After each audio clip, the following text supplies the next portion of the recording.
The island of Sodor is surrounded by beautiful blue sea. It has fields of green and sandy yellow beaches. There are rivers, streams, and lots of trees where the birds sing.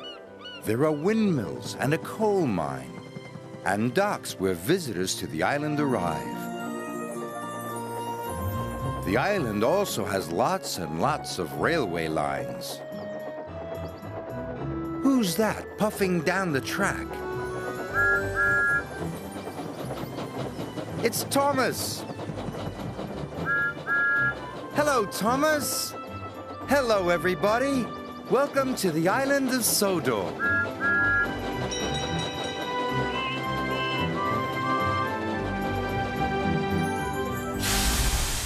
Percy and the Carnival.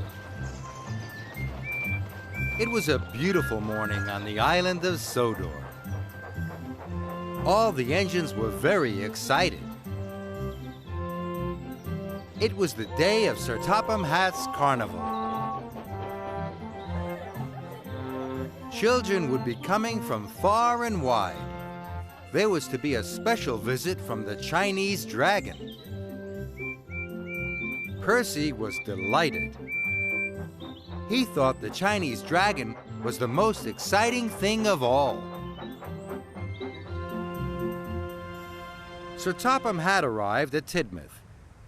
He had come to give the engines their jobs.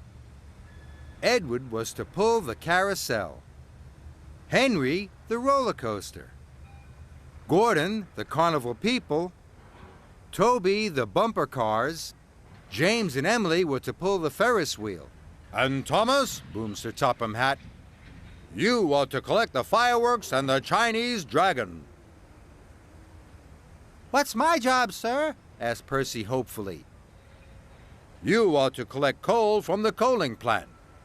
You must fill all the hoppers at the stations," ordered Sir Topham Hatt. "A railway can't run without coal," he added. "This is a very important job."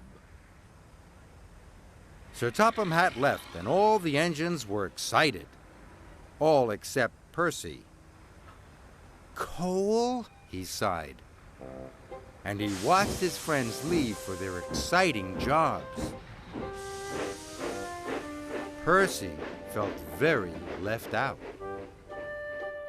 Percy chuffed sadly over to the coaling plant. This didn't feel like an important job at all. When Percy arrived, he could see a long line of freight cars. "I wish I was pulling something exciting," grumbled Percy. "Not boring old coal cars." Percy buffered up and pulled out of the depot. Percy stopped at a signal by a school. Toby puffed past, pulling a load of bumper cars. The children in the playground clapped and cheered. Then Edward chuffed by with the carousel. The children cheered even louder. Percy thought that Toby and Edward were having a wonderful time. Then an idea flew into his funnel. Maybe Toby and Edward need some help.